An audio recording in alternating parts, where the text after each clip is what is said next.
चर्चा प्रारंभ होता है, सुनो साथ चित दे।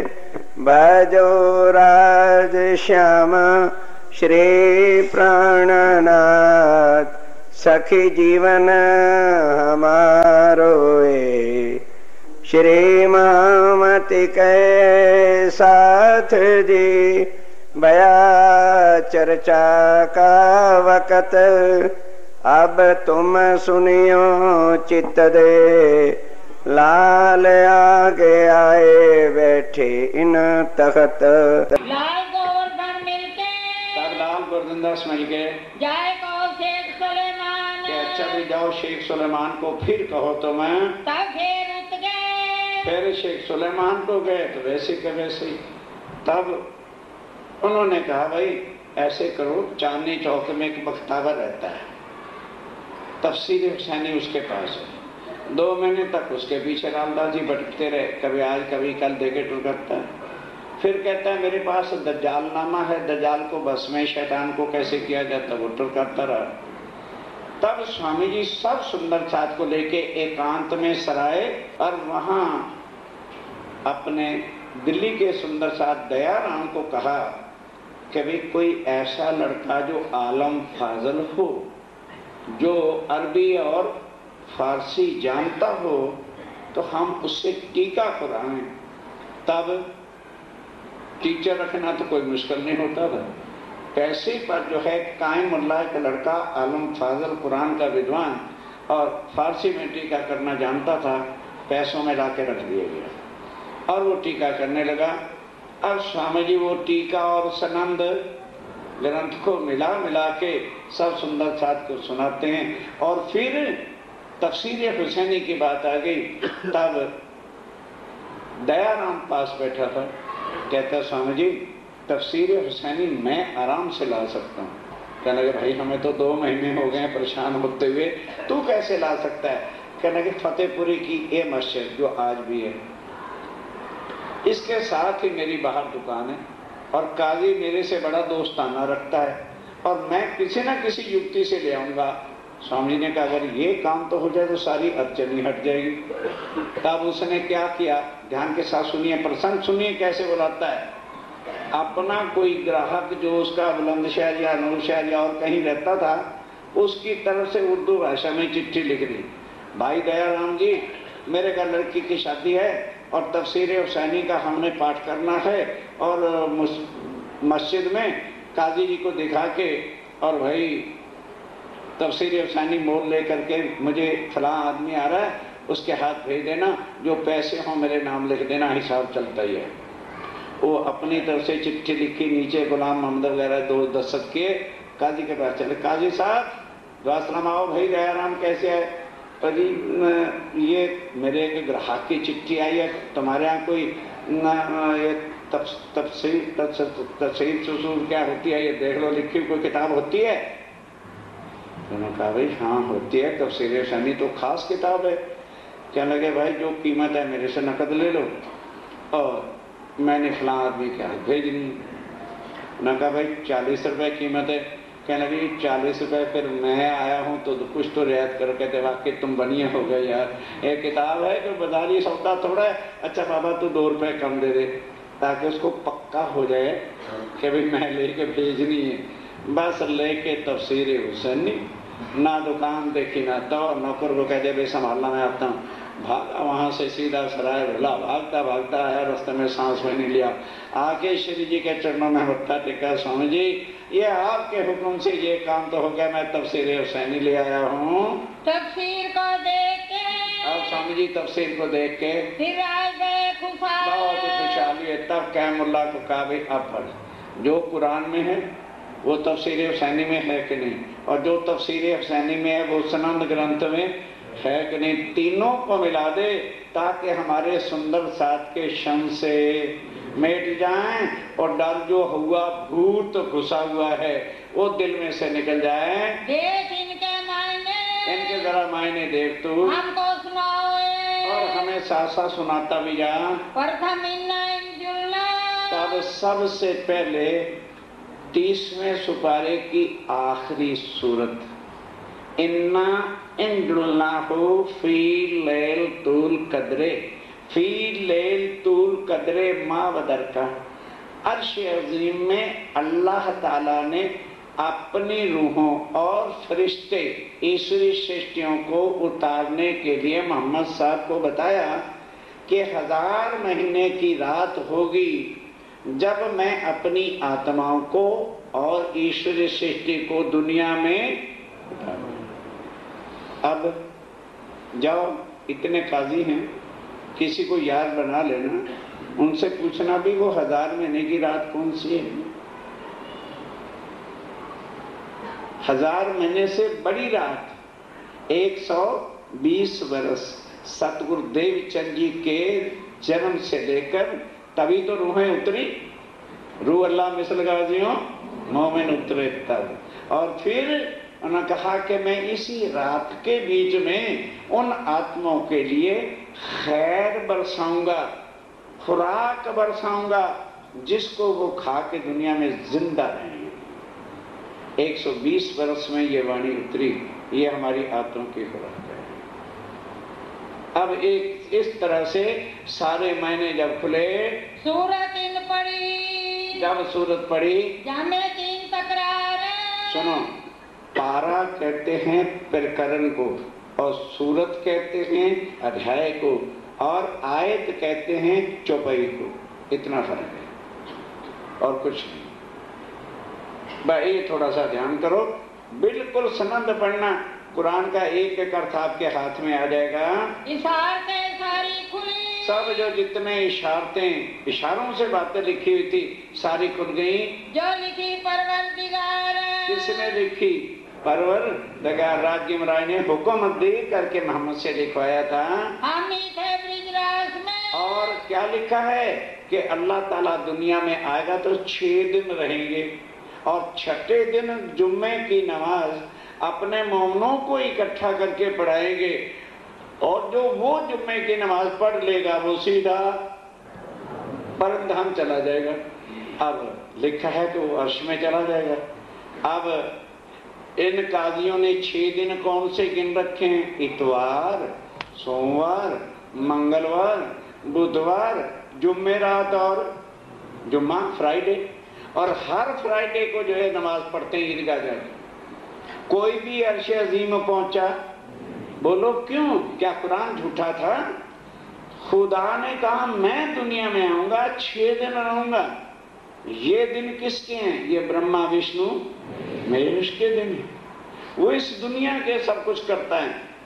और राज्य का दिन कौन सा? पहला दिन ब्रज का, दूसरा दिन रास का, तीसरा दिन अरब का, चौथा दिन सतगुरु श्री देवचंद जी के तन में बैठ के लीला करने का, और 5वां दिन विजयाविनंद बुद्ध निष्कलंक अवतार स्वामी जी के स्वरूप में जाहिर होने का। फिर छठे दिन वो अपनी उम्मत को इकट्ठा करके नमाज पढ़ाएंगे ना। ये नमाज हो रही, ये है जुम्मे की नमाज। अब इस नमाज को पढ़ के जो राजी से संबंध जोड़ेगा कहाँ जाएगा? ये है छठे दिन की नमाज। अब वो महीने कहाँ से खोलेंगे? क्योंकि उनकी चाबी तुम्हारे हाथ तारतम का ज्ञान।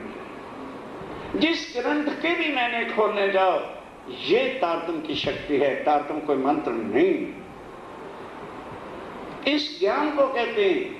इसका मतलब नहीं कि अगर मुझे कुरान आ गया या उसके भेद राजी कृपा से आ गए तो मैं मुसलमान हो गया। इतने सुंदर सा कुरान सुनते हैं, बोलो किसी के हाथ में हमने लोटा दिया? क्या किसी से नमाज पढ़ाई? क्या किसी से रोजे रखवाए? वो उन मुसलमानों के लिए शरीयत का है और हमारे लिए हकीकत और मार्फत की बातें जो हमने आत्म के द्वारा अपने राज्य के चरणों पर अपने को अर्पण करना है। ये तो वही बात है। और ये बात सुनकर के क्या कहते हैं स्वामी जी? जो हमको कही थी कि हमको कही थी तो किसने? श्यामा देवचंद जी महाराज ने कि ऐ महाराज ठाकुर, जब तेरे तन में राज्य महाराज युगल स्वरूप बैठेंगे तो कुरान के सारी बातें तेरे से खुलेंगी। ये तो वही बातें हैं। इन्ना मुल्ला सूरत पढ़ी मुल्ला ने जब मुल्ला ने पढ़ी, जमुना पाल ताल की, कान खोल के सुनो, उसमें ये लिखा है कि जमुना पाल ताल किनार सब कुछ।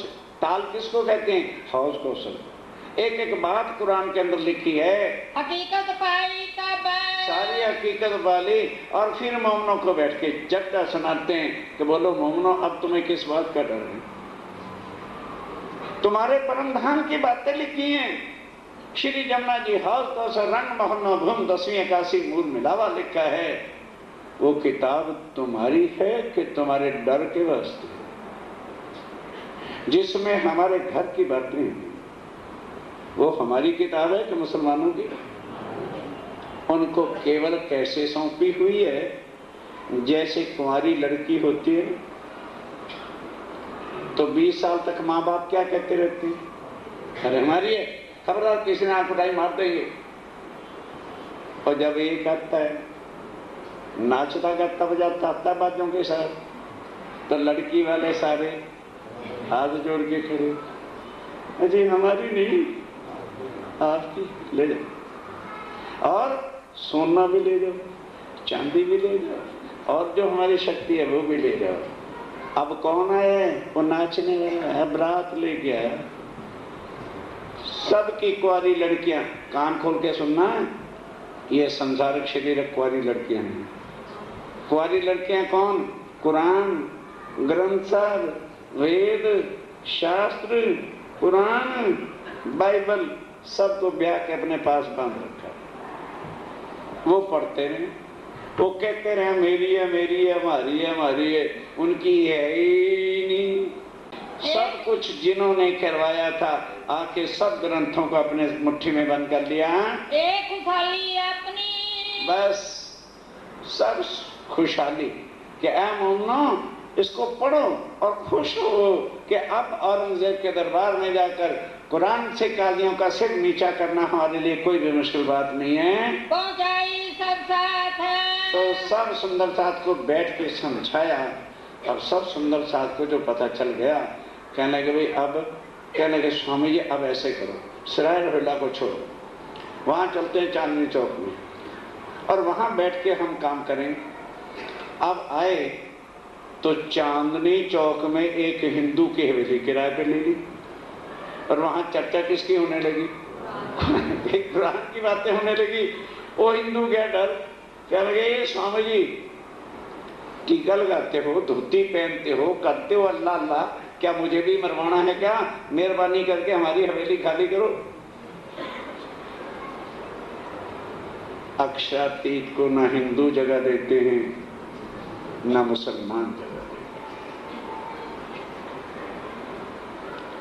लालदास कहते हैं स्वामी जी देखा ना माया, वो बड़ का पेट है, उसमें ना हिंदू को कष्ट होना है ना मुसलमानों को, चलो उसके नीचे डेरा ला ले। मोमिनो मारा अपने सिर पर कि राज्य हमारे हमारे लिए इतने दुखी होते फिरते हैं, तुम चंडाल वजूद की आंतों में मरते फिरते हो, पेड़ों के तरह डेरा लगा रखा।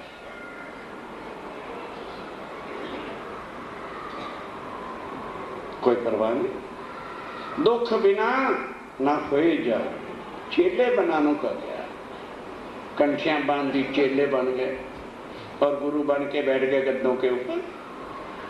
अक्षातीत ये काम करने नहीं आए। अब वहां बैठ के अब स्वामी जी सब मोमनों की राय से काम करते हैं। बोलो भाई अब क्या करना है?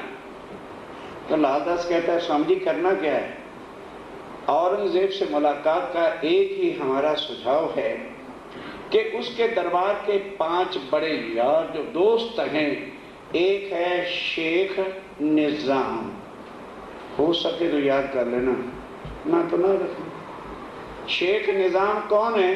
राज गुरु, जिसको कहते हैं उस्ताद। औरंगजेब का जो उस्ताद था, राजगुरु था, उसका नाम था शेख निजाम। और एक उनका जो शरीयत का सबसे बड़ा काजी था, उसका नाम था शेख इस्लाम। 2 और तीसरा था सीधी पोलाद जो सबसे पुलिस का बड़ा अफसर था, वो दरबार में रोज किसी ना किसी केस से जाता था। एक था आकल खान, जो सबको, बड़े बड़े काजियों को भी कुरान पढ़ाता था। एक था रज़वी खान, जो औरंगजेब के दरबार का पीए था और असिस्टेंट था। कहना कि जी इनको क़यामत के निशान लिख करके भेजे जाएं और फिर उनसे मायने पूछे जाएं। अब ध्यान के साथ एक बार बताऊंगा, क्योंकि ये विषय बहुत बार आएगा, दोबारा नहीं रिपीट करूंगा। क्या लिखा कि ए काजी साहबान, क़यामत का वक्त आ गया, 11वीं सदी आ गई। आयते साथ स्वामी जी ने लिख के भेजी और कब्रों से मुर्दे उठ गए। सूरज पूरब की बजाय पश्चिम से। मोहम्मद साहब ने ये बातें लिखी थी कि जब खुदावन ताला दुनिया में आएंगे तो कब्रों से मुर्दे उठे। इसलिए देख रहे हो कितनी दुनिया मुसलमानों ने कब्रें बना के कब्रिस्तान बना रखा है। और पाकिस्तान बनने के बाद आधी कब्रें तो फिर बुलडोजर फेर के फिर नई बस्तियां भी बन गई।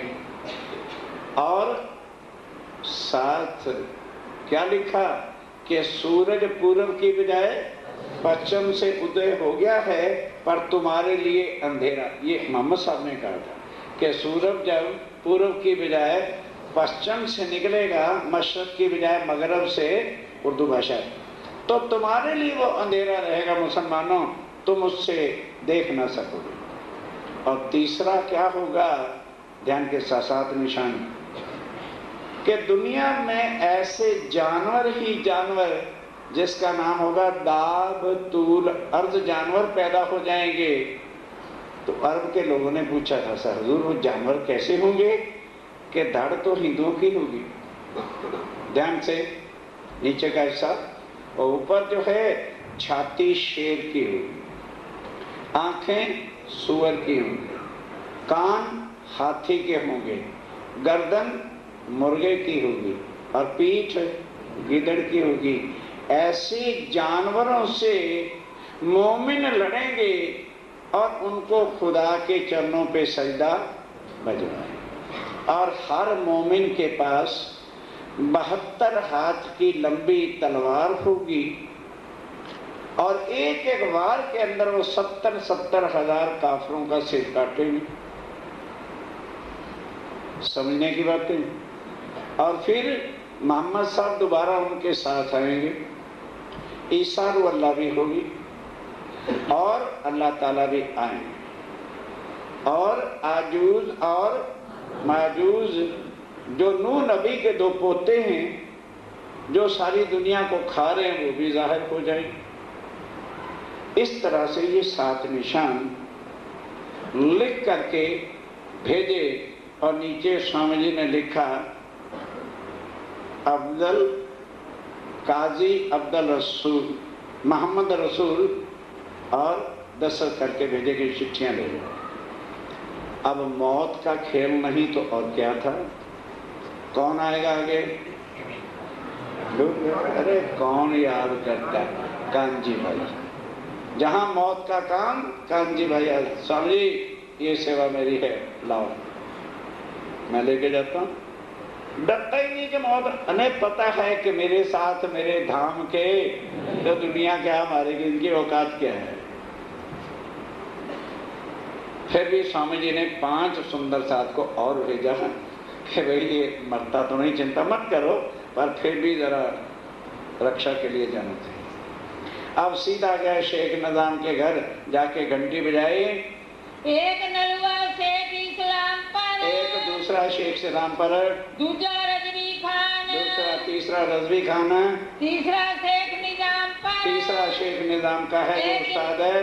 एक इनको होए पहचान, ताकि इनको कुरान से पहचान हो जाए कि इमाम मेहदी दुनिया में आ गए हैं। चौथा अकल खान को, चौथा अकल खान को, पांचवा सीधी पुला जो पुरुष का सबसे बड़ा DIG PIG जो उस समय अफसर होता होगा, खबर करो तुम इनको, जाओ इनको खबर दे दो लिखी तुम्हारी बुनियाद कि तुम्हारी ही सारी कुरान की हकीकत लिखी है। काजी ने नलवा लिया, अब जान के साथ पहले काजी के पास, जो शरीयत का सबसे बड़ा मालिक था, उसने रुका लिया।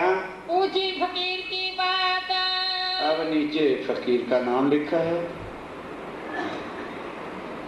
तुरंत पढ़ के कहता है, ए झल्ली वाले इधर आ। कांजी भाई भी रूप कौन सा बना के जाते हैं, जैसे मजदूर एक झल्ली उठाते हैं, झल्ली उसके पास दी।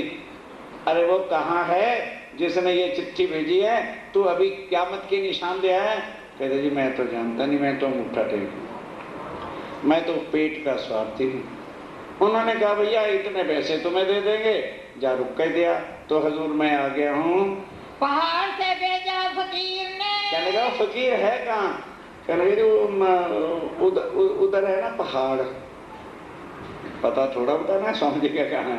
वो पहाड़ में है और वहाँ मैं मजदूरी लेके गया था, उन्होंने मुझे वहाँ से भेजा है तुम्हें पहुँचाने पैगाम। एक पैगाम पहुँचाने के लिए। और भी का ऊपर है। कहने लगे अच्छा बाबा मेरे लिए तू मौत का पैगाम लाया कि किसी और के नाम भी है? के मुझे पर कि मेरे ऊपर ये क़यामत ले आया तू? कई 4 नलवे और हैं। क्या लगे जी पढ़ लो, 4 और रुके हैं। जिनके लिए नाम रुके कहते हैं, नलवे कहते हैं रुकों को, अरबी भाषा में नलवा कहते हैं, और वैसे रुका लेटर चिट्ठी कहते हैं। जिनके डेरे जाता हाँ मैं उनके घर जाता हूँ पहुँचाने पैगाम देने के वास्ते। तब काजी रजा गई। तब काजी ने कहा अच्छा जा जा आज ही दे के आना, फिर हम सारे मिलेंगे और मिल करके तेरी चिट्ठी का जवाब देंगे। कांजी वहाँ से चले। कांजी भाई वहाँ से चल पड़े। द्वार आया शेख निजाम। शेख निजाम जो उस्ताद था, गुरु था औरंगजेब का, तो रोज ही मिलता था दरबार में, उसके पास आ गए। नलवा पहुँचाया अंदर बचाया, क्योंकि उस्ताद उठ के थोड़ा बाहर आता है। उसका पिए आया हजूरी नौकर कोई, और वो चिट्ठी अंदर ले गया। हमारे लिए करो काम। इतने में जो है जिस वक्त क़यामत के निशान पड़े, वो उस्ताद और वो भी बाहर ही जो है आ गया। कहने के भैया तू क्या कहाँ से लेके आ गया? शेख निजाम बुलाए के। शेख निजाम ने बुलाया और बात की, पूछी हकीकत, सारी हकीकत पूछी। तुमको किसने भेजा? भाई तुमने कुरान की ये क़यामत के निशान कहाँ भेजे? तो क़यामत बहुत दूर है। लिख दो क़यामत। और किसने लिख दिया है कि क़यामत आ गई? तब जवाब दिया कांजी भाई ने क्या उत्तर दिया? हमको भेजा फकीर। कहने लगे हजूर जानता तो मैंने, एक फकीर उधर पहाड़ी में रहता है, उसने भेजा। हम तो पिटार तो हैं, उसने ज्यादा पैसे दे दिए। कहने लगे बोझ भी नहीं उठा रहे, चिट्ठी देनी है दिया, मैं तो उनका भेजा आया हूँ। सैयद मोहम्मद इब्न इस्लाम। सैयद मोहम्मद इब्न इस्लाम, ये स्वामी जी ने अपने दस्तखत किए। हो गई तो गलत अर्थ, दस्तखत क्यों की ना? इब्न इस्लाम को कहते हैं इस्लाम धर्म के चलाने, वो दस्तखत किए आपने। बैठा वो शेख तीर। वो शहर के किनारे उधर है ना, उधर वहां पर बैठा हुआ है झोंपड़ी डाल के। और भी गाँव के कागज। अब वो उस्ताद कहता है अरे बाबा किसी और के नाम भी चिट्ठी लाया कि हमारे लिए मौत ले आया तू? क्या लिखे हम ही पर कि हमारे ऊपर ले आया तू? तब जवाब दिया कांजी ने जवाब दिया जी एक दे आए शेख इस्लाम को, एक आपका है, 3 और हैं, ये हैं। 5 ऊपर 5 चिट्ठियां मैं लाया हूँ। नाम क्या दिखाए? बाकियों के नाम भी पढ़ के सुना दिए। एक दिया काजी इस्लाम। एक काजी इस्लाम को दे आया हूँ। तब शेख निजाम ने दिया है जवाब। क्या जवाब दिया? ध्यान के साथ पहुँचाओ सिताबी जिनको। कहने को जल्दी कर, आज ही सबको दिया, मिल विदा करे सिताब। फिर मैं सबको बुलाऊंगा, हम बैठ के विचार करेंगे और तेरे प्रश्नों का जवाब देंगे। ये आकल खान के। तब आकल खान के घर गया। आकल खान कौन था? कुरान का आलम फाजल। जैसे वेदांताचारी किसी की बात ना सुनते, अहंकार के घोड़े पे होते हैं, तो वो और भी जब्बर अरबी घोड़े पर सवार था। है ले आया क़यामत। है तू कौन होता है क़यामत लाने वाला? क़यामत भाई बहुत दूर है, मेरी उंगलियों पर कुरान नाचता है और आया मुझे सब सिखाने। चल ले जा, चिट्ठी वापस कर दे।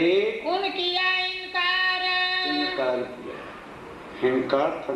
वेदांताचारी शास्त्राचार्य सीख लेंगे, चर्चा करेंगे। ये होता है शरीर। कुरान की तालीम देता है और तालीम देने का ही अहंकार है कि मेरे जितना और कोई कुरान को, एक फाटक होता है मौत का। इतना अहंकार में पड़ी भी नहीं और चिट्ठी वापस कर दी, फेर दिया नलवे को, फेर दिया। बिल्कुल स्पष्ट बात लिखी हुई है, लिखी लानत जिन्ना, ये लानत है वास्ते इल्मियों के ऊपर, ये लानत है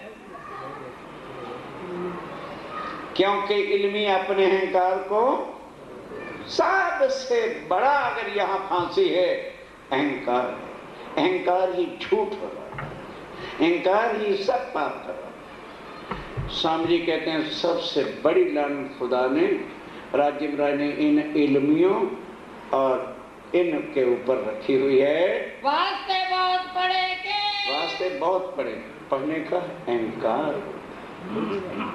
तभी स्वामी जी मार्फत सागर में लिखते हैं कि मेरे जो यार होंगे ना, उमी मेरे यार, अनपढ़ मेरे जो मोमिन होंगे वो दुनिया की चतुराइयां नहीं पढ़े, और मोमिनों के दिल पर लिखा बिना कलम के, मेरे मोमिनों के दिल पर बिना कलम के छापे लगी हुई हैं, और राज्य की मेहर से एक एक किताब का जवाब बिन पढ़े जो है वो धड़ाधड़ जवाब देंगे, क्योंकि उनके दिल में राज्य राय की मेहर हो, मेहर की शक्ति से ही वो सब कुछ बयान करते हैं। मोर लिखी कानन, इसलिए वो और किसी का ज्ञान इल्मी लोग सुन भी नहीं सकते, कानों पर भी मोहर लगी हुई है अहंकार की। रजनी खान के, अच्छा भाई, मतलब अब गए रजवी खान के पास, जो दीवान था, नलवा दिया हाथ, उसके हाथ में नलवा दिया, उसने ले लिया। उन्हें खबर पूछी तिनकी, तब उसने भी सारा हाल चाल पूछा। कहते नलवे तेरे साथ, भाई तेरे कितनी चिट्ठियां थी, क्या बात है, तू मेरे ऊपर ही मौत का पैगाम ले आया क्या?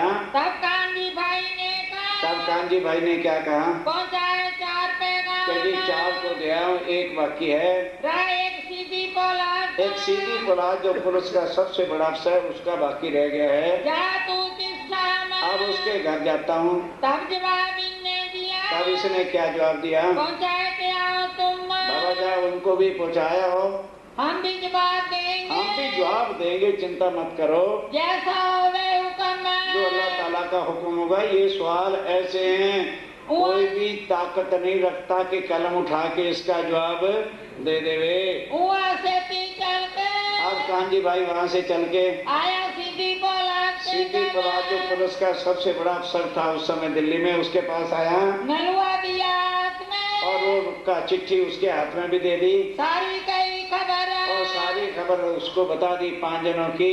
सुनो इनका उत्तर, कहने लगे हुजूर मैं मजदूर आदमी, और उसने फकीर ने कहा जब तक जवाब नहीं लाएगा तब तक मजदूरी मिलेगी नहीं, इसलिए जवाब जल्दी दे देना। मैं बहुत सिताब, और मुझे जल्दी नजर करम करके मेहरबानी करके जवाब देना। अब कहा सीधी ने, तब सीधी पोलाद ने क्या कहा? और जवाब, अरे भाई तू गलत आ गया, मैं क्या जानू कुरान क्या होता है। सवेरे उठे, वर्दी पहनी, सारा दिन हंटर बजाता हूँ, किसी को मरवाना पिटवाना तो नाम ले, सब्जियां चूर के रख दूंगा। मेरे माँ बाप ने गलती से मेरा नाम मुसलमानों का रख दिया, ना मैंने कभी मस्जिद गया, पुलिस वाले कभी मस्जिद जाएंगे, ना मैंने कभी कुरान पढ़ा। अच्छा जब सबका जवाब दिया, मैं भी दस्तखत कर दूंगा उसके ऊपर है। 5 पैगाम पहुंचाए थे, 5 पैगाम दे करके अब आए आगे कांजी के साथ सारे सुंदर साथ 5 जो उनकी रक्षा के लिए गए हुए थे, उनको सारी बीती बात बताई। फिर सारे मिलके कहाँ आए? कहाँ? सराय विला कह रही है, चर्चा सुन रहे, चांदनी चौक बढ़ के पेड़ के तले स्वामी जी बैठे, आ करके उनको सारी बात बताई। तो अब दूसरे दिन स्वामी जी ने कहा जा भैया जॉब ले गया। तब सवारे प्रातः ही उठ के फिर सबके घर, बस इस तरह से 15 दिन जब घूमे, वो उस पर डालता है, वो उस पर डालता है। सारे कहते हैं भाई ये उस्ताद का काम है, हमारा काम। कोई कहता है शेख इस्लाम का काम है, वही सुप्रीम कोर्ट का सबसे बड़ा वो है। करते करते 2 महीने काजियों के पास जो कुरान के वो थे, आज भी सवाल लिख लो और जाओ, आखिर कोई ना कोई तो मुसलमान दोस्त बन जाएगा, कहना जवाब दे दो। तब सोचा भाई अब क्या करें। तो लालदास कहता है स्वामी जी सनंद ग्रंथ लेके जुम्मे मस्जिद हम जाते हैं और वहां सारे काजी इकट्ठे होते हैं, हम जोर जोर से जाके सनंद ग्रंथ पढ़ेंगे और इमाम मेहंदी और मोहम्मद साहब के आने की आयतें पढ़ेंगे। सनंद ग्रंथ में उस नंद का नाम ही है, सनंद इमाम मेहंदी की, सनंद मोहम्मद साहब की, तो कोई ना कोई तो ईमान लाएगा। कहने लगे अच्छा है, लेके सुंदर साहब। लालदास कहाँ डरने वाले थे, आज जोश में आकर के जाकर ये जब इमाम मेहंदी आने की सारी बातें जुम्मा मस्जिद में घुस के उस समय तो सारे काजी कांपने लगे। कहने लगे भाई बातें तो ठीक है लेकिन लिखी हुई हिंदी भाषा में, इसलिए किसी ने यकीन नहीं किया। उसके बाद वहां पर वो घड़ियाल बजाता था ना, जैसे हमारे मतलब टाइम वाला, 11 बज गए, 12 बज गए, 1 बज गया, 2 बज गए, वो बाई चांस नंदलाल था, उसका नाम नंदलाल घड़ियालची था। अब उसने ये बातें सुनी, कहते भाई कुरान की बातें करते हैं और हिंदू हैं। तब लालदास जी से पूछा, उनका भाई ये जो इमाम मेहंदी है यही विद्याविनंद निष्कलंक था और कुछ वहाँ खड़े खड़े हिंदी में समझा दिया। कहने लगे अच्छा मैं कल चांदनी चौक में दर्शन करने के लिए आऊँगा। अब नंदलाल परिवार से तो अपने भाई के साथ आ गए। 2 ही घंटे चर्चा सुनी तो आत्मा जागृत। जब एक बार चर्चा सुन ली फिर क्या सोचना, या तो किसी की मनगढ़ंत बातें हैं, वेदों से, शास्त्रों से, गीता से, भागवत से, कुरान से सब प्रमाण दे दिए कि कलयुग में जो आना था पूर्ण ब्रह्म वही प्राण। फिर संशय किस बात का, वही तारतम ले, वही बढ़ के पेट के तले। कहने लगे स्वामी जी लालदास जी कुछ परेशान थे, वो क्या बात है। तो स्वामी जी ने बताया भाई औरंगजेब से मिलना चाहते हैं, शरीयत का इतना कड़ा नियम है कि हिंदुओं के भेष में कोई वहाँ जाने नहीं देता।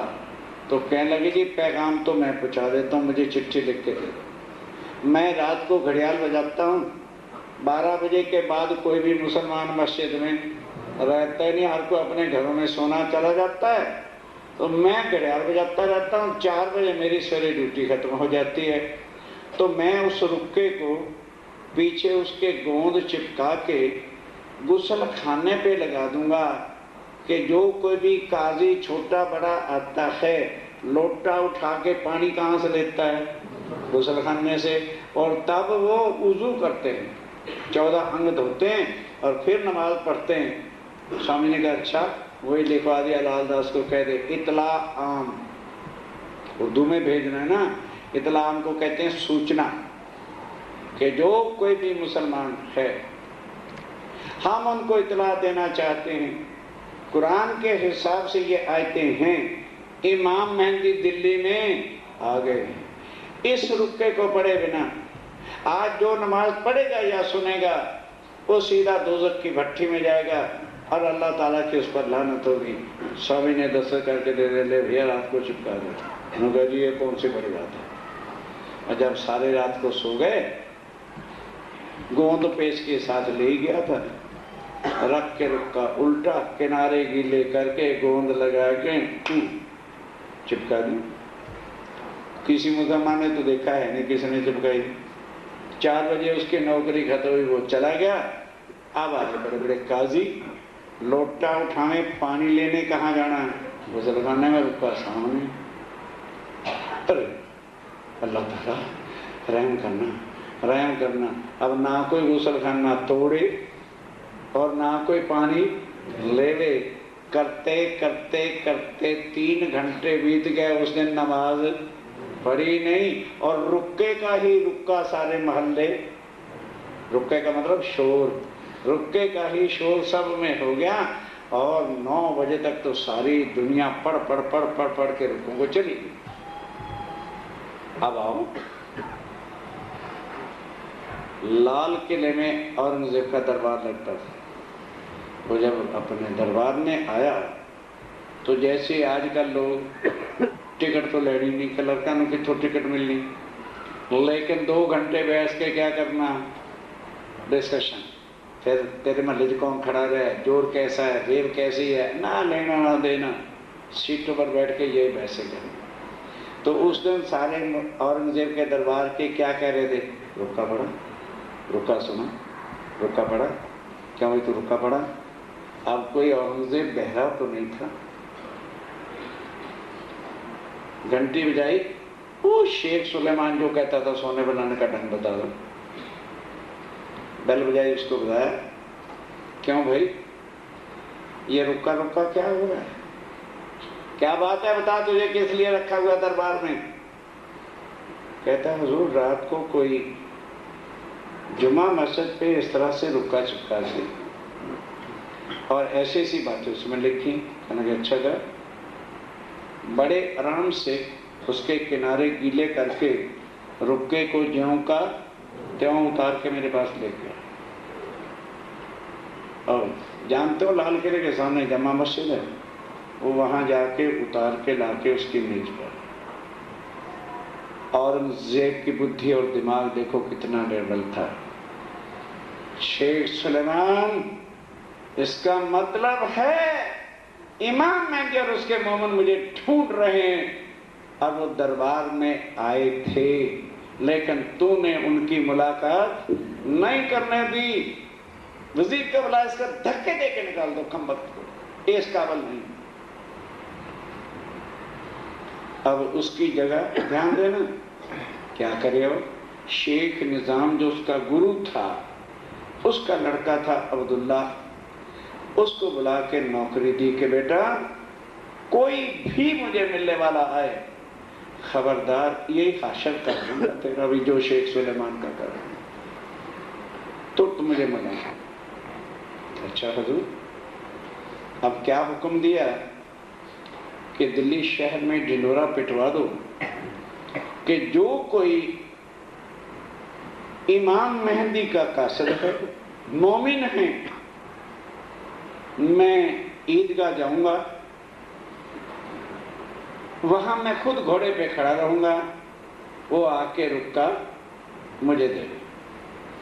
अब ईदगाह का दिन आ गया तो अब्दुल्ले को खड़ा कर दिया, मेरे सामने खड़ा रहो, जो भी रुक्के वाला आए रुक्का ले लेना और लाल किले में पहुंचा। अब गया घर अब्दुल्ला, किसका बेटा था, मैं थोड़ा तो याद रखो राजगुरु का था, उस्ताद था।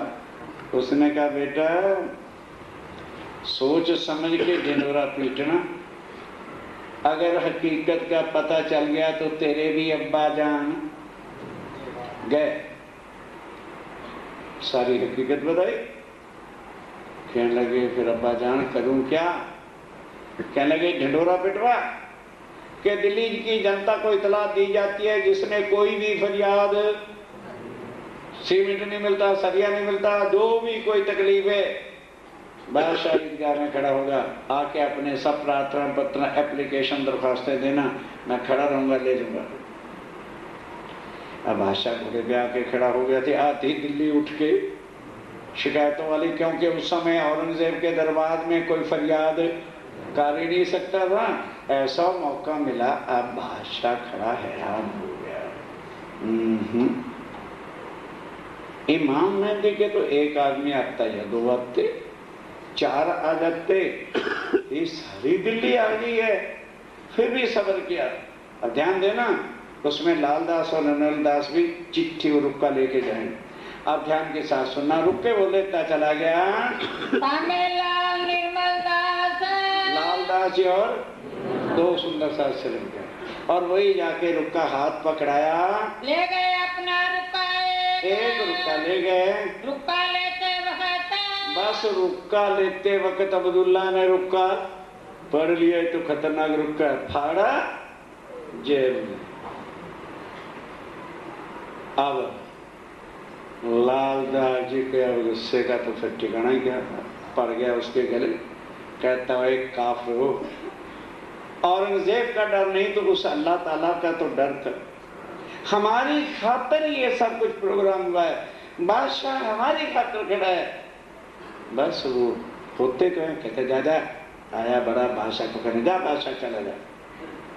अब राजी ने अभी वो समय नहीं लाया था, लालदास जी निर्मल दास जी दोनों दौड़े कि भाई आज बादशाह से ही पकड़ के जंजीर उसके घोड़े की बात कर लें।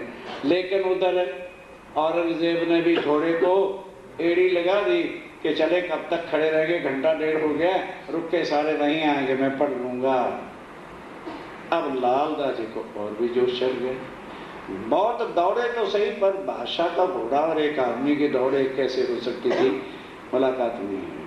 अब यहाँ से वो स्वामी जी को चिट्ठी लिखते, खुद नहीं जाते कि स्वामी जी बस अब हम इस काबिल नहीं हैं कि हम आपको शक्ल दिखाएं,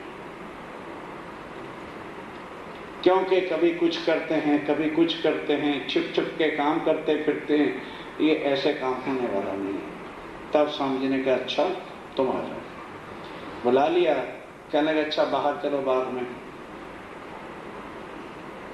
बाहर एकांतिक बगीचा था, वहां सब सुंदर साथ को, दिल्ली वालों को भी और दूसरों को बुला। और क्या कहा कि देखो भाई आत्माओं को जगाना है जो शरीयत और कर्म कांडों के फंद में फंसी, उनको निकालना है। औरंगजेब निश्चय करके परम धाम की शाह कुमार की आत्म है, लेकिन काजियों की शरीयत के बारे में वो जकड़ा पड़ा है। तो जब तक इसके रूबरू जाके पैगाम ना देंगे तो काम होने वाला नहीं। तो रूबरू जाना तो एक मौत को चैलेंज देना, कैसे जाओगे? स्वामी जी कहते हैं मैं बता देना चाहता हूं ये काम मरे बिना होना नहीं, लेकिन ये नहीं कि बस एक चीज बोलो श्री प्राणनाथ प्यारे की जय, अब बाद में कह रहे जी हमने कोई जय करा थोड़ा बोला था, सब ने बोला था हमने भी बोल दिया। ऐसे जयकारे उस समय नहीं होते थे। स्वामी ने कहा जयकारा नहीं बोलना, 4 घंटे के तुमको इजाजत है। 4 घंटे के बाद दोबारा मीटिंग हुई और मैं एक एक को खड़ा करके पूछूंगा बोलते रहा क्या फैसला है, ताकि बाद में ना कहना को हमने को किसी ने पूछा नहीं था। ठीक 4 घंटे के बाद फिर मीटिंग हुई। तब जो मोमेंट पहचान चुके थे कि ये मेराज ठाकुर का केवल कवर एक तन है, अंदर हमारे धाम के धनी बैठे हुए हैं, तैयार हो कि स्वामी जी या पैगाम दे करके आएंगे या फिर प्रणाम परना। हमें मरने से क्या डर है, ये तन है तो आपके चरणों में है, और मर भी गए तो कहाँ उठेंगे, परम धाम में, वहां भी आपके चरण कमल हैं, हम मरने के लिए तैयार हैं। फैसला हो गया। अब स्वामी ने कहा अच्छा जाओ प्रोग्राम बनाओ, फिर जब तय कर लोगे तो मुझे बुला लेना। तब लालदास जी ने पहुंच गए चांदनी चौक, ध्यान देना। और वहां सुंदर साथ को कहा देखो स्वामी जी के सामने सबने कह दिया अभी वक्त है, मरना है मरना, ये सोचो कि शायद मौत नहीं आएगी, बिल्कुल एक तरफ मौत है और दूसरी तरफ हम। अब कहीं डर गए, वहां तो हाथ खड़ा कर दिया था। कहते लालदास इतनी तू उतावल क्यों कर रहा है, तू बड़ा ही मोमिन है, जैसे हमारा राज्य पर विश्वास ही नहीं, ना करना ना करने ऐसे ज्यादा खतरनाक होते हैं। डिंग भी मारते, तू बहुत ही दूर रह गया, तू खास ही पर नाम का आ गया, क्या हमने राज्य पे मर सकते, तो फिर मरते क्यों नहीं। और कुछ ऐसे होते हैं अच्छा भाई तुम कर खिला लो, हमने भी राज जी पर अर्पण तो कर दिया है। राज जी जब आए हैं तो अपने आप ही ले 3 तरह के मोमेंट लिखे। तब लालदास जी ने रातों रात पूछ लिया भी कौन कौन तैयार होता है। 12 मोमेंट तैयार हुए। तो रातों रात दर्जियों को लेके मुसलमानों जैसी पोशाकें कि भाई कुरान पर हमें विश्वास है, कुरान की बातों का हमें सब पता है, बीच में फाटक क्या है, धोती और कुर्ते का, यही तो मौत बनी हुई है, पहले उतारो इसको। और मुसलमानों जैसे सूत्रे, सिर पे रुमाल और 2 काली माला और उनका लंबा झापा पहनो, हद तक है। तैयार हो गए। अब स्वामी जी को कहा, चिट्ठी लिखी लालदास ने कि स्वामी जी साल भर से धक्के खा रहे हैं, एक जरा लड़ाई अब हमारी देखो, पर आपके हुक्म के बिना तो हम नहीं लड़ते, आपके हुक्म के इंतजार है। और स्वामी जी ने चिट्ठी पढ़ी, लगे मोमन तैयार हो गए। इतना यकीन। स्वामी ने कहा अच्छा लालदास जो तेरा प्रोग्राम है करना वही, पर मुझे आ जाने दे। रात को चिट्ठी पहुंची थी, सवेरे स्वामी जी पहुंच गए। अब ध्यान से स्वामी जी ने कहा लालदास क्या प्रोग्राम है, ध्यान देना। अब मोमनों का जवाब सुनो। कहते स्वामी जी कब तक बेवकूफ बना, प्रोग्राम हमारे से पूछते, हमारा सब प्रोग्राम आपके साथ है। हम तो एक जानते हैं, मरना है आज, या आपका पैगाम दे के आएंगे या शक्ल नहीं दिखाएंगे। साल हो गया धक्के खाते हुए, कब तक किस माया से डरते रहेंगे। बस आपका हुक्म चाहिए और कुछ नहीं, तो हम कल ही चले जाते। कहने लगे अच्छा ये दिल से निकाल दो कि मौत आए, कोई बाल भी बिंका तुम्हारा नहीं करे, जाओ। कहते जी बस एक इच्छा और है कि माया में आए हैं, हम भोग अपने हाथ से बनाना चाहते हैं, आपको अरुगा दें और आपके हाथों से प्रसाद, क्योंकि ये प्रसाद पर ध्यान है और कोई तमन्ना नहीं। ठीक। अब उन मोमनों ने अपने हाथ से, किसी ने दाल बनाई, किसी ने सब्जी बनाई, किसी ने रोटी बनाई, किसी ने हलवा बनाया, जो जो भाव आए, और कुछ बाजार से वैसे ही मिठाई मिठोई जो कुछ मिला ला के रखा, और बड़े प्यार के साथ आज इस दुनिया में उन्होंने भोग लगाया। रसोई कर श्री राज का, रसोई अपने हाथ से तैयार करके बस स्वामी जी को अर्गाई और गाया और गाया। उस समय श्याम भाई राम राय, और लालदास जी ने क्या किया, श्याम भाई और राम राय को पकड़ा और स्वामी जी के चरणों में अर्पण किया कि स्वामी जी के सब ये आप जानो और ये जानो। आके कदमों लग गए, कदमों लगे इन वक्त, कदमों लगे इस समय कोई लियावत मिठाई को। अब जब रोगने लगे, कोई मिठाई बना रहे यार, गरम गरम जलेबी बन रही है, भाग के आज खिला लो राज्य को, कोई कुछ लाता है, कोई कुछ लाता है, कोई और साथ, कोई और सामान ले लेके भोग लगा रहा है। सब खुश हो करके जो है वो भोग लगाते हैं और गावत है श्री राज, और गा रहे हैं दामदनी को।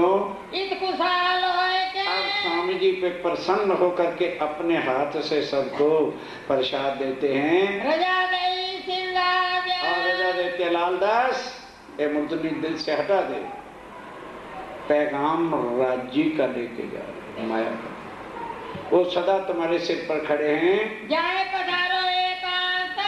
अब लालदास कहते हैं स्वामी जी कृपा करके दिल्ली छोड़ दो,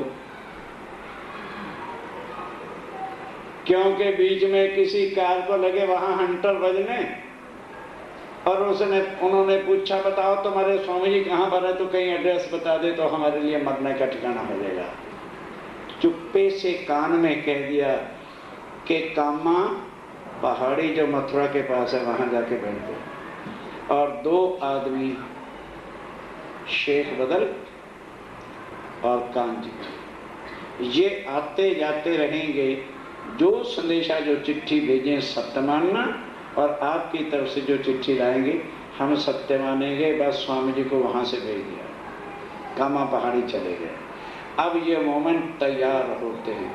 अब क्या होता है, सबे मिल बैठ के सब जनों ने मिल करके लगे करने प्रयास, फिर सलाह मशवरा करने लगे। अब हमको क्या करना, अब जो है हमें क्या करना है। ये क्यों ले आवे ईमान। लालदास कहता है करना क्या है, औरंगजेब को ईमान दिला देना है कुरान पर के इमाम दी दुनिया में। बस हमने उनको सूचना देनी है। कायरों के दिल में अब कई डर गए, अरे बाप रे बाप, अब तो मरे। औरंगजेब के दरबार में जाना है, हिंदुओं का भेद जाते जाते बिस्मिल्लाह होके गर्दन कट जानी है। बड़ा जो पैसा डर है, कायर लोग, बुज़दिल लोग, जिनका यकीन शरीर पर था, राज्य पर नहीं था, दिल में मुनाफिकी थी, बस दिल में मुनाफिकी आ गई। बनाए बातें करें ऊपर, इसलिए जिनके दिल में बेईमानी होती है ना, वही इधर उधर की बातें ठोका ठोकी करता है ताकि जान बच जाए। एक आशिक इन बात के, एक आशिक ये भी थे, स्वामी जी कहते हैं ऐसे भी मेरे आशिक तुम्हारे बीच में घुसे रहते हैं। आगे धरे कदम, और एक आशिक कहते, लालदास कहते हो बाबा जान छोड़ो हमारी, हम तो जाएंगे, चलो भाई जिन्हें चलना चलो।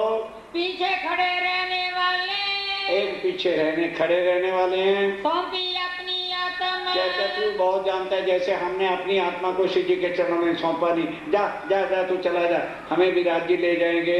एक आशिक इन बात के, स्वामी जी कहते हैं कि आशिक इस तरह के भी नकली होते हैं। तन मन दिया वार, एक वो है जो मरने से भी नहीं डर रहे। कुर्बानी ये सुनते, क्यों, मोमिन की सिफ्त लिखी है, कुर्बानी का नाम सुन उल्सत मोमिन अंग।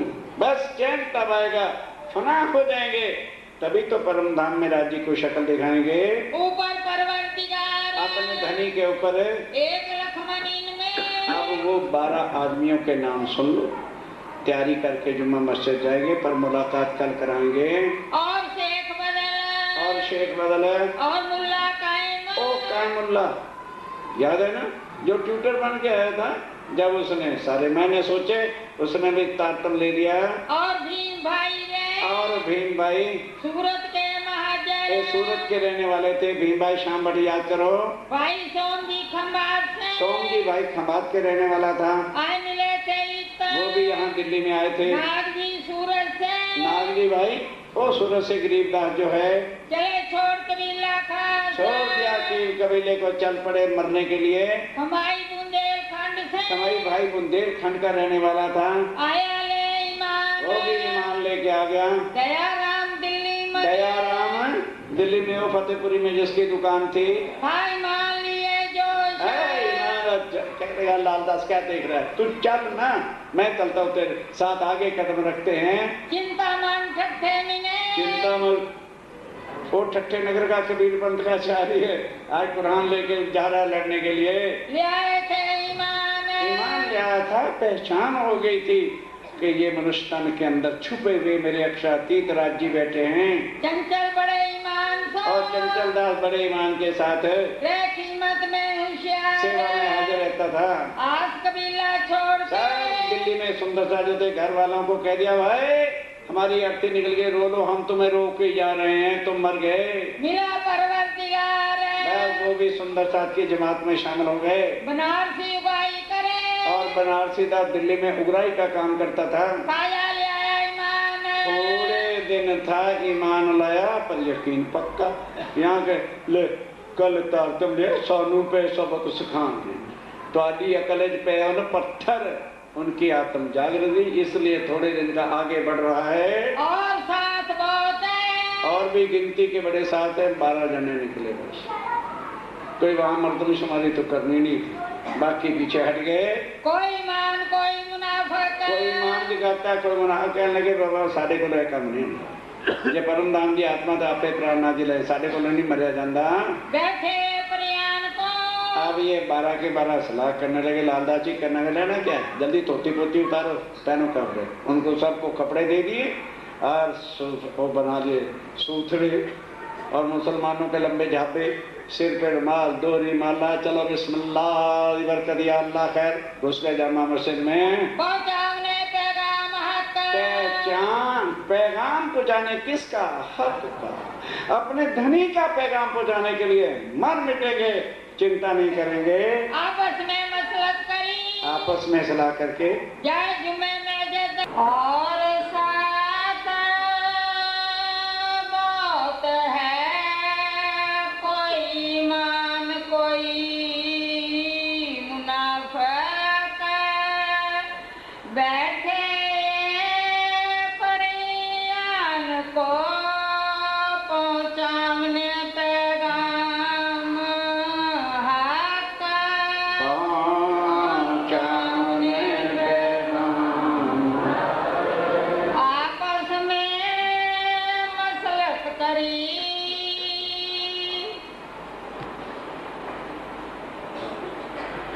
फरमाइए सुनिए।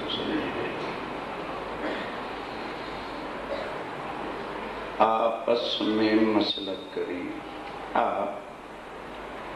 आप श्री राज्य महाराज व धाम के धनी पार ब्रह्म सच्चिदानंद स्वरूप बुद्ध निष्कलंक अवतार आखिरुल ज़मा इमाम मेहदी आप स्वामी श्री प्राणनाथ जी महाराज मोमनों को हर प्रकार से संसार में निपुण कर दिया। हिंदुओं को हिंदुवन की और मुस्लिम की तरह श्री महामती तिन्हें त्यों समझाओ जिन्हें यकीन आवे जो, क्योंकि हिंदुओं को कुरान से सुनाएंगे तो कोई सुनने आएगा, और मुसलमानों को गीता भागवत सुनाओगे कोई नजदीक भी नहीं पड़तेगी। अब वो साहिब एक खसम है सबका। अब कई कहते हैं जी नया ज्ञान है, हमें समझ नहीं आता, टीवी की पिक्चरें तो 1 मिनट में पिकअप हो जाती है, ये क्या नहीं समझ आ रहा। हिंदुओं के ग्रंथों में भी यही लिखा है कि परमात्मा सबका, ये उस एक की पहचान है। जब वो एक है तो मुसलमानों की भाषा में कुरान में मुसलमानी शब्द ही तो हो। हमारे यहाँ एको ब्रह्म लिखा है और वहां आखिरुल ज़मा इमाम मेहदी, इधर बुद्ध निष्कलंक अवतार। क्या इसमें दो राय है? सेम, कोई अंतर नहीं, भाषा का फर्क है।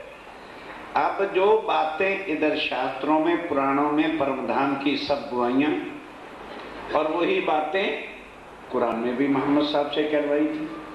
अब वो मोमनों को इसलिए समझा दिया कि इनको कुरान से कभी भी डर ना लगे। हमें डर से क्या मतलब? कोई या तो हो ना, यहाँ गोश्त खाना खिलाया जाता हो, यहाँ रोजे रमजान रखवाए जाते हो, वो उनकी शरीयत है।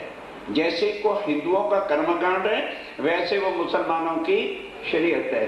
अब ध्यान से आज सुन के जाना 4 चीजें शास्त्रों में क्या लिखा है। कर्मकांड, उपासना, ज्ञान और विज्ञान, वही 4 चीजें उनकी मोहम्मद साहब ने कहा कि अल्लाह ताला पर सजदा बजाने के लिए शरीयत, तरीकत, हकीकत और हुक्म क्या दिया कि तुम अभी शरीयत और तरीकत बजाना। मोहम्मद साहब ने कहा मुझे ही पता नहीं है कि हकीकत और मार्फत क्या है। वो अल्लाह ताला जब खुद आएगा तो अक्षर और अक्षरातीत के रंग महल की सब बातें बताएगा। इसको कहते हैं हकीकत और इसको कहते हैं ज्ञान और विज्ञान। क्या मुश्किल चीज है? ये दुनिया में आज दिन तक थी नहीं, इसलिए ना छोड़े हिंदू कर्मकांड और ना शरीयत मुसलमान। इससे आगे का ज्ञान उनके पास था ही नहीं। आज भी लाख यत्न कर लो, अब भी कईयों ने वाणी समझ ली होगी, स्वामी जी के स्वरूप को पहचान लिया होगा, पर तातम क्यों नहीं लिया? यार घर वाले की क्यों नहीं? किसका डर है? बोलो, घर वालों का। मामा क्या कहेगा? मरने के बाद मामा साथ जाएगा तुम्हारे कि मम्मी जाएगी? इसलिए ये ज्ञान समझ नहीं आता कि आजकल जो बड़े इंटरनेशनल संत है ना, क्या कहते हैं, सुबह उठ के सैर किया करो, सबको अच्छा लगता है, समझ आ जाती। पेट में दर्द है तो रात को हरड़ी सब्जा हरड़े खाया करो, सबकी समझ में आ जाता है। ये है इंटरनेशनल जो आजकल दिल्ली में जिनके झंडे लहरा रहे हैं, पढ़ो उनकी किताबें। पता लगे कि हम कहां जा रहे हैं। शरीर के लिए हरणे और सैर करने से क्या होगा? आत्मा का कल्याण करने के लिए मनुष्य मिला है। ना तुम्हें सैर करने की जरूरत है, ना हरणे खाने की जरूरत है। गोलगप्पे, रसगुल्ले, कुलचे, छोले भटूरे छोड़ दो, कुछ नहीं करना पड़ेगा। वो तुम छोड़ नहीं सकते, उनके बिना स्वाद नहीं आता। वही तुम्हें मौत के मुंह में ले जा रहे। और ये कहां का ज्ञान? जिनके लिए देवी देवता तरसते हैं मेरे साथियों। कोई इंग्लिश भाषा नहीं हम बोल रहे, अरबी फारसी नहीं बोल रहे, कोई ऐसी कठिन भाषा नहीं। क्या मुश्किल है जो समझ नहीं आती? खसम सबका एक। अब मुसलमानों को पैगाम देना है तो बताओ कैसे पैगाम दे? गीता से जाके श्लोक सुना है, तलवार उठा के गर्दन काट दी जाए। शरीयत का ये दौर था कि कोई हिंदू अगर हिंदी में भी एप्लीकेशन ले जाता था, फाड़ के फेंक दी जाती। कानून था उनका। वही कानून आज पाकिस्तान में कुरान से राज करते, चाहे किसी को बुरा लगे चाहे अच्छा लगे। और ये कानून जो है लॉ मिनिस्टर ने बनाया हुआ था, औरंगजेब ने नहीं बनाया। और बनाया किसने था? शेख इस्लाम काजी ने बना रखा था। अब 12 मोमिनों ने जब एक निश्चय कर लिया कि कफन पहन लिया है, जिंदे कफन पहना है, या पैगाम दे के आएंगे औरंगजेब के रूबरू खड़े होके बता देंगे, या फिर प्रणाम अक्षरातीत के परम धाम में करेंगे। ये तो थे पक्के ईमान। कई ईमान तो दिखाते थे लेकिन दिल डरता था, वो कायर होकर पीछे रह गए। कईयों ने कहा यार इतनी मुसीबतों में पढ़ने की क्या जरूरत, हम खेल देखने हैं कि मुसीबतें देखने आए हैं। राज्य आए हैं अब ले लेंगे। ऐसे भी थे वहां पर। अब वो चले गए सीधा लालदास से कहने लगे चलना कहाँ है? वहां चलो जहां जल्दी मौत हाथ में आ जाए। जुम्मा मस्जिद घुसो तो ना। अब दोपहर का वक्त, दोपहर में उनकी कोई नमाज वाज होती नहीं। उनका जो काजी महाराज समझ लो या पुजारी समझ लो, वो सब कुछ कर करा के ऊपर चवारे पर, आज भी जुम्मा मस्जिद में ऊपर पर मुल्ला वो काजी रहता है, वो ऊपर था। और ये सब एक मशवरा करके जाए खड़े मस्जिद में, मस्जिद की सीढ़ियों पर जाते थे ना। और आज कहाँ चले गए? अंदर मस्जिद के जहाँ मुल्ला उनको आगे खड़ा होकर के नमाज पढ़ाता था, वहां चले गए। जोश में, और जोश में जब आदमी मरने पे खड़ा है तो फिर बुद्ध क्या होनी? लालदास और वो यकीन का जोश, जोश यकीन से आता है। और जोर जोर से जो है इमाम मेहदी के आने की जो है सनद जो है वो गान कर लगे। आशिक होने से ये आशिकों की निशानी होती है। कई क्वेश्चन करते हैं राज्य का इश्क कहाँ मिलता है? चबड़ खातों को नहीं मिलता। ये देखो आशिक है, इनके पास इश्क का है। जो ज्यादा सवाल करने और हर वक्त बोलते रहना, उन्हें क्या पता इश्क क्या चीज होती है। आशिक यदि किसी से इश्क करता है तो मुख से कभी कहता नहीं कि मैं आशिक हूं, मेरा वो माशूक है। बड़ी दूर की बातें हैं इश्क की।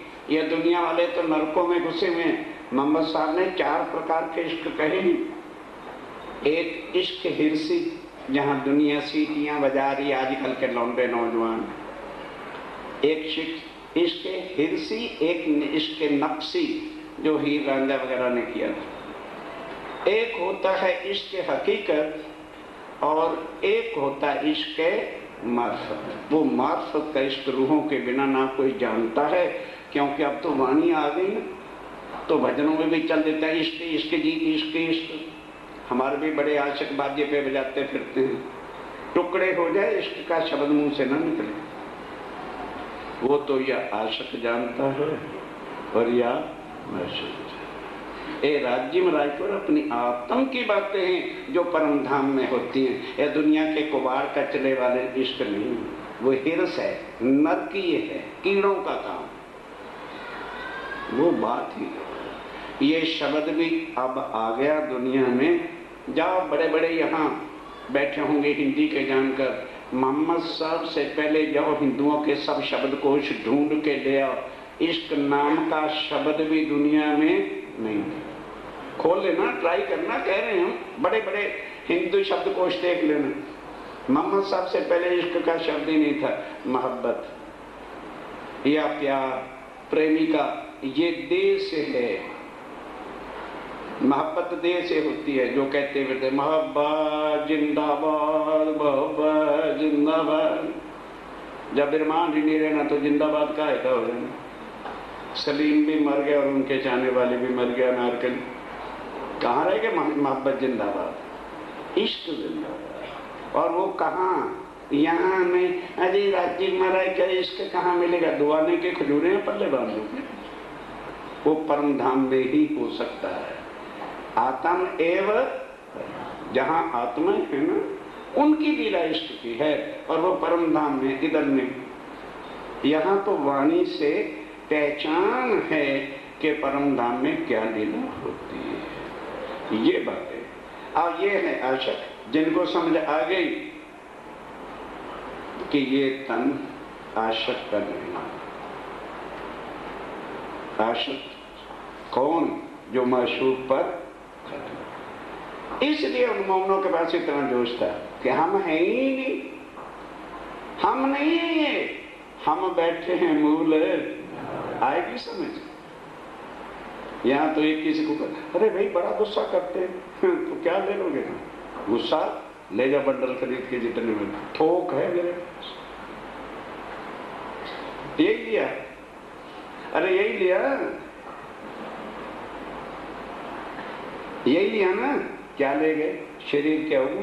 ले जाओ, जितने ढूंढ रहे हो उससे 100 गुना और भी ज्यादा दे दो जितना लेना। क्या कहा? अवगुण काढ़े वो थे मुंह, वो है आशक, वो है परमधाम की आत्मा। मरने से डरना क्या? जिनको डर लगता है मरने से और कुर्बानी से, वो आशक नहीं है। वो क्या जाने इश्क क्या होता है? इमाम जो मैजिद का। अब वो मोमनों का जोश और इमाम मेहदी की बातें इतने जोर जोर से लाल लाची बोल रहे थे। इमाम ने बात सुनी और डर गया। अरे दोपहर का 1-1:30 बजे 2 बजे का समय है और कोई नमाज नहीं होनी, को कुछ नहीं होना। भैया कौन आ गए? सुनी पुकार, जब उन्होंने आवाज सुनी उतर आया ऊपर से, खट सीढ़ियों से नीचे आ गया। सुनी सिफत परवरदिगार, सुनी सिफत परवरदिगार, अल्लाह ताला के आने की बातें इमाम मेहदी की जब सुनी, जब ध्यान दो, हमें तो समझ नहीं आता क्योंकि दिमाग तो जी सीरीज में लगा, जेड सीरीज, तो समय कहां से है? सुनते साथ वो जान गया कि ओहो ये आखिर ज़मान इमाम मेहदी की बातें हैं और 11वीं सदी फरदा रोज है। ये तो हो ना हो, हाथ उठाया कि हे अल्लाह ताला, ये तेरा नया नूर, नई कृपा, नया तेज जो है आज जाहिर हो रहा है, मुझे ताकत बख्शो, मैं इन मोमनों को औरंगजेब से मिला। क्यों? औरंगजेब सदा इस इंतजार में था कि 11वीं सदी है और 11वीं सदी में इमाम मेहदी ने दुनिया में, क्यों वो केवल इतना कुरान क्यों जानता था?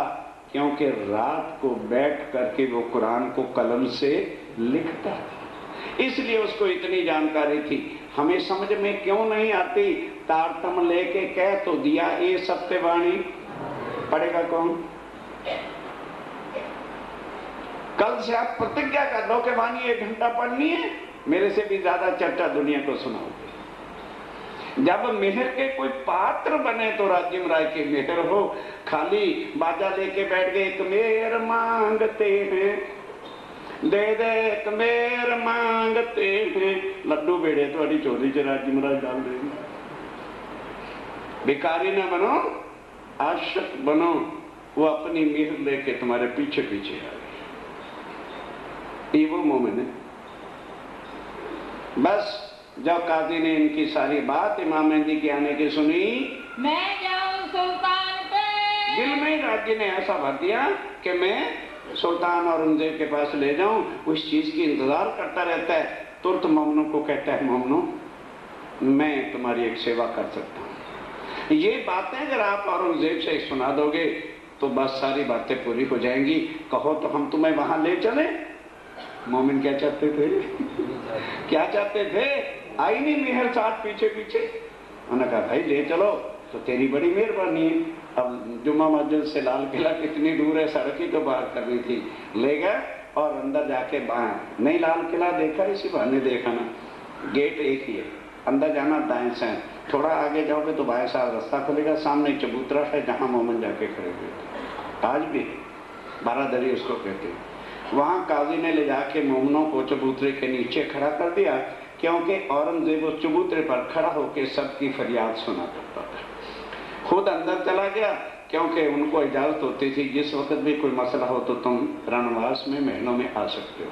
अंदर चला गया, बादशाह अपनी लूज ड्रेस में हर वक्त थोड़ा कोई अचकन उचकन पहन के बैठते थे। जा कहा, हुजूर इमाम मेहदी साहब के आदमी आए हैं, मैं उनको लेकर के आया हूँ और आपसे मुलाकात करना चाहते हैं। कहने लगे, अच्छा मैं अभी तैयार होके आता हूँ। औरंगजेब ने फटाफट अचकन वगैरह बादशाही लिबास पहना, और ये लिबास के अंदर होता है कि छड़ी हाथ के अंदर लेके बादशाहों को चलना होता था। उसका सहारा लेके टेका आके वो चबूतरे पर खड़ा हो गया। चबूतरे पर जहाँ मोमिन खड़े थे उसके सामने आके खड़ा हो गया। आशा यानी छड़ी के सहारा लेके कहने लगे, हाँ भाई मोमनो, क्या करने के लिए आए हो?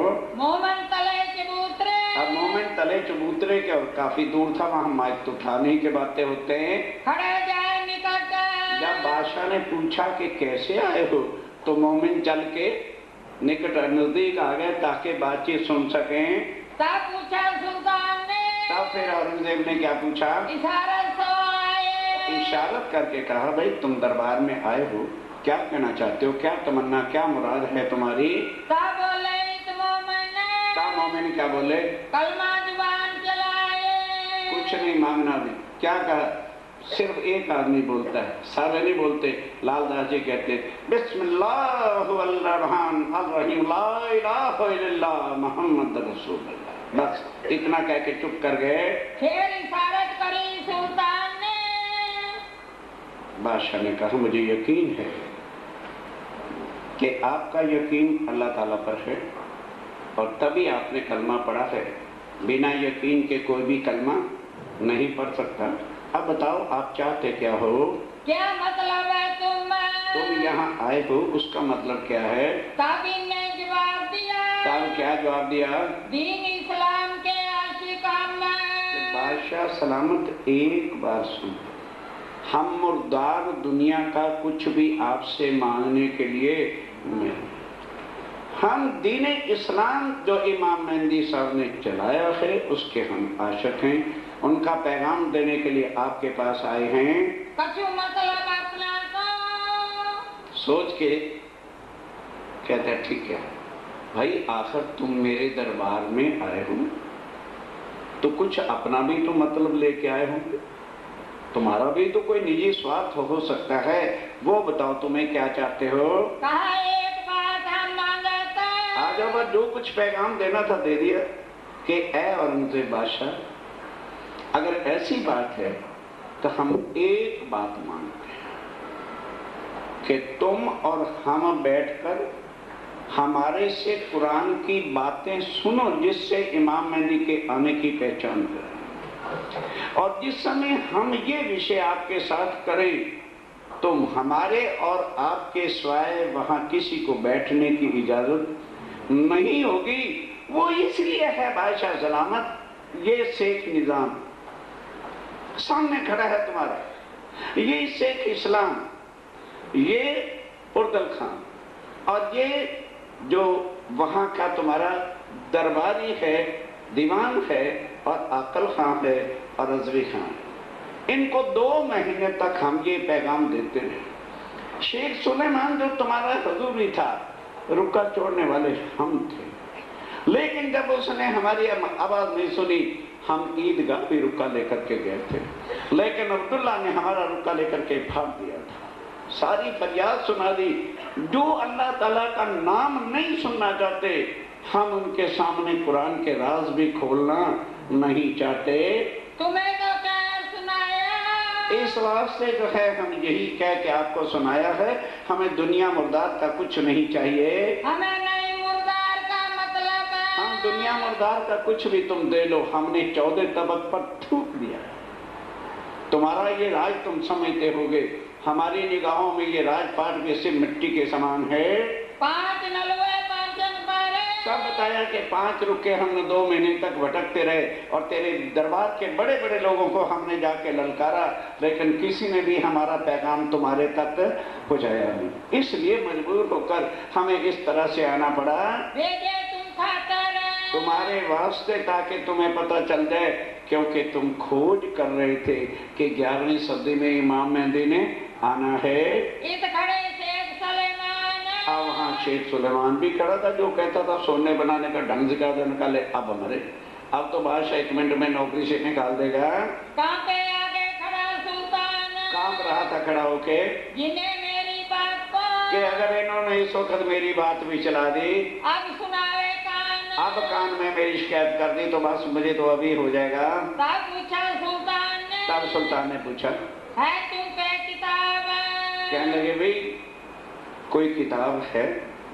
कहने हजूर नाम लो, उर्दू बाजार में सब किताबें मिलती हैं, 1 मिनट में लेकर के आते हैं, जो सवाल करोगे तुरंत उसका जवाब देंगे। फिर सुल्तान ने कहा, फिर बादशाह ने क्या कहा? कुछ मांगे तो तुम क्या लगे? अच्छा वो एकांत में बैठ के करेंगे, मंजूर कर लिया एकांत में बैठ के मिलना। कुछ मांग लो, मेरे दरबार में आए हो, मैं आलमगीर बादशाह, कुछ तो मेरे दरबार से मांग लो। क्या मांगे? दीन मोहम्मदी। क्या लगे? बादशाह शायद आपने सुना नहीं, हम 14 तबक की दुनिया को थूक चुके, तो क्या कोई थूक करके दोबारा थूक को चाटेगा?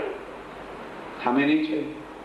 हम एक श्री प्राणनाथ जी का दीन मोहम्मदी जो है, दीन इस्लाम जो है, जिसके अंदर अर्श अजीम परमधाम की बातें होती हैं, वही मांगने के लिए आए हैं। और हमें कुछ नहीं चाहिए और न चाहे हम, और हमें कुछ मुराद ही नहीं है। मोमिन बोले अपने जोश। हाँ, मोमिन अपने जोश में बोले, उन्होंने थोड़ा कहना बहादुर गरीब परवर बंदा नवाज। अब वो शेख इस्लाम, शेख निजाम और वो सारे धड़ कांप रहे हैं कि ले मरे, तो फटाफट आपातकालीन वहीं खड़े खड़े एक मीटिंग बना दी इमरजेंसी के बादशाह को कानून बना दो हाथ में कि बादशाह सलामत, जिनको तुम दीन इस्लाम के लोग मान रहे हो ये हिंदू हैं, ये गंगाराम है फतेहपुरी में इसकी दुकान है, ये दयाराम है, ये चंचलदास, ये गंगाराम उगराई करने वाला है। कल तक हिंदू डरते थे, बड़े बड़े औहदे और बड़े बड़े इनाम उनको देते थे कि तुम कलमा पढ़ो, कोई कलमा पढ़ता नहीं था। और ये कहते हैं हम इमाम मेहदी के आदमी हैं। भूल नहीं जाना, मालूम होता है कि किसी हिंदू राजा ने दगा करके तुम्हें मरवाने के लिए इनको भेज दिया। तभी तो कहते हैं कि हम अकेले में मिलेंगे। जब तू अकेला होगा और ये 12 होंगे तो बोल तू क्या करेगा? पर इस बात से वो डर गया, शैतान दिल में बैठ गया। कहने बात तो ठीक है, पर ये है मैं बात जरूर करूंगा, मैं मोमनों से बात एकांत में जरूर करूंगा, लेकिन कोई इसका और हल निकालो। तब काजी शेख से नाम कहते हुजूर, क्या आपके दरबार में जितने कुरान के आलम फाजल रिजवान है, किसी काजी पर आपको विश्वास है? उस काजी के जिम्मे लगा दो, वो काजी इनसे सब कुरान की बातें करेगा और वो सब जब रिपोर्ट देगा कि वाकई ये सच्चे आशिक हैं खुदावंद ताला के, फिर आप बैठ करके मुलाकात कर लेंगे। कहते ये उपाय ठीक है, तो तुमसे तो कोई बड़ा काजी है ही नहीं, जा मैं तेरे जिम्मे ये सब काम लगाता हूं, लेकिन खबरदार इनको कोई दुख नहीं पहुंचाना। ये है बादशाह का आदेश।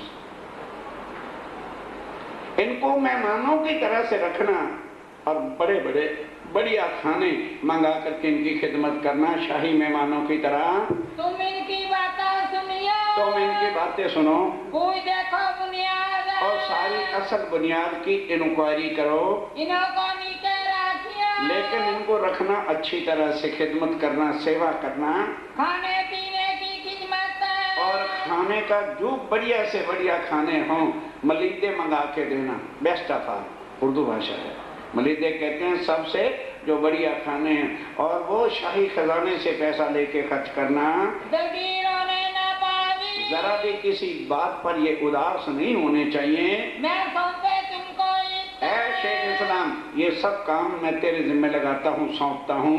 इन समय दिल्ली में, अब इस समय दिल्ली के अंदर वो जो दिल्ली के 5 सुंदर साथ थे, उनके घरों में तो हाहाकार मच गया। अब मरे, अभी पुलिस आई, अभी मर जाएंगे, हमारा तो खाना चित्त हो जाएगा, ये कमबख्त हमारे घर पैदा ही क्यों हुए थे। अब दयाराम के भाई 4 थे, करोड़ोंपति सेठ थे, उन्होंने रातों रात क्या क्या दरोगा से मिलके कहा कि कोई और मुसलमान या कोई बनावटी दयाराम को सेठ दे और फिर हमारे भाई को वहीं का वहीं मरवा दो, हम 5000 रुपया दे दें। नहीं समझे? भाई को मार दो, ये हैं सगे भाई, क्यों? खानदान की नाक कट गई, इसलिए भाई को मार दो, हम 4000 रुपया भी देंगे। अब ध्यान से सोचना, जिनके सिर पर अक्षरातीत हैं उनका बाल कौन भीगा कर सकता है। अब बादशाह ये कह के अंदर चला गया, दिल्ली में पीछे हाहाकार मची हुई है कि भाई अब मरे, क्योंकि शेख इस्लाम बड़ा जालिम है और अभी हमारे घर वालों के पते पूछ करके हमें सबको जेल में डाल देगा। खाने पीने की बात जो, अब खाने पीने की बात जो पुछाई कोतवालिनों से। अब ध्यान देना, बादशाह ने तो कहा था तू कुरान से बातें कर, और उसने किसके हवाले कर दिया? कोतवाल। अब कोतवाल तो तुम जानते हो क्या किया करते। कोतवाल को कहा अच्छी तरह इनकी खलड़ी उतार, बादशाह तो बादशाह ही है, मेरा ऑर्डर है। अब बताओ बादशाह का ऑर्डर क्या चले?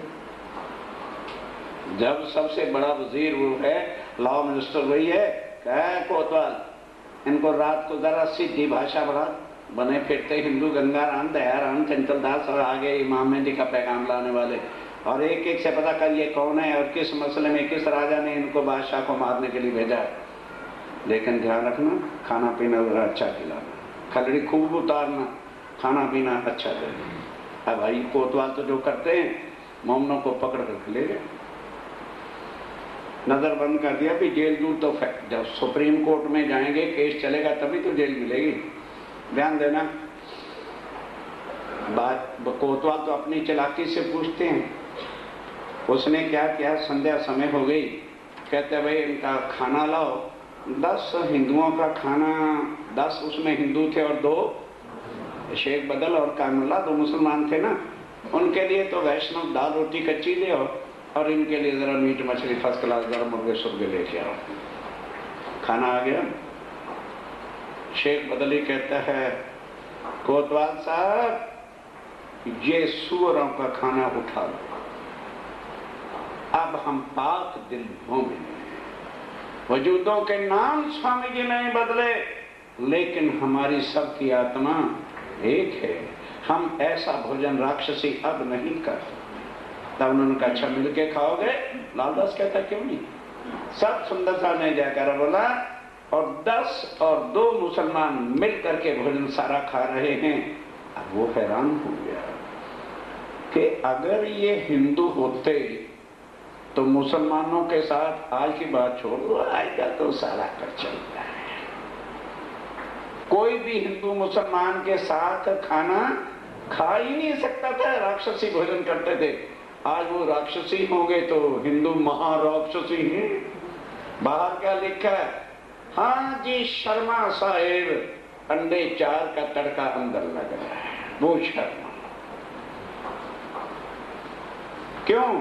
रामायण ने कहा कि कलयुग में जो बुरे काम, झूठ, कपट पंडित करेंगे और कोई करेगा नहीं, रामायण कहती। और स्वामी जी ने भी वाणी में भविष्यण का प्रसंग किया, दुष्टों से दुष्ट यदि कोई होगा तो पंडित शर्मा जाओ। क्यों?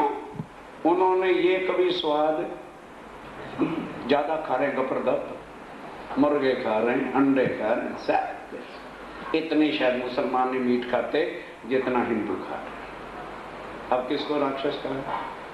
स्वामी जी का समय खा लिया, रिपोर्ट भेज दी तुरंत सुप्रीम कोर्ट के काजी शेख इस्लाम को और बादशाह को कि बादशाह सलामत, ये परीक्षा मैंने दी।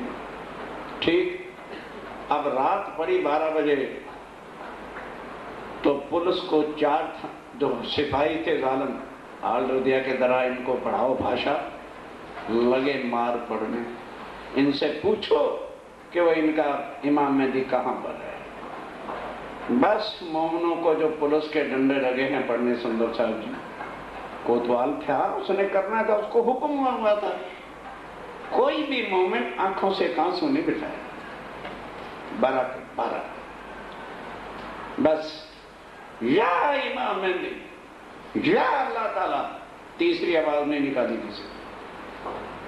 मार मार के पुलिस थक गई, पीठ डांड हो गई, कोतवाल रो पड़ा। कोतवाल रो पड़ा, हे मेरे अल्लाह ताला, ये गुनाह मेरे कब बख्शे, नौकरी छोड़ देगा। तुरंत बादशाह को रिपोर्ट लिखता है, बादशाह सलामत, इतनी सजा यदि मैं किसी मुसलमान को भी देता तो वो डर के मारे कह देता मैं हिंदू हूं, लेकिन उन्होंने सी तक नहीं की। और अल्लाह इमाम मेहदी के शायद तीसरा हर्फ इन्होंने नहीं। और उसकी एक कॉपी शेख इस्लाम जो सुप्रीम कोर्ट का जज था उसको चली। उसी वक्त सुप्रीम कोर्ट के जज ने आदेश दिया कि आज 10 बजे सुप्रीम कोर्ट के अंदर इनको पेश किया गया। मैं इनसे कुरान की बातें करूंगा, सावचेत हो जाओ। सुंदर साहब क्या हुआ क्या? कुरान में लिखा हुआ था। आगे स्वामी जी आयतों से चिट्ठी लिखेंगे कि लालदास घबराना नहीं, राज्य महाराज ने ही तुम्हारे टूर प्रोग्राम में ये मार लिखी हुई थी, तो मैं कहता हूं ये आयतें हैं, पढ़ लो। बोलो श्री प्राणनाथ प्यारे की जय, बोलो श्री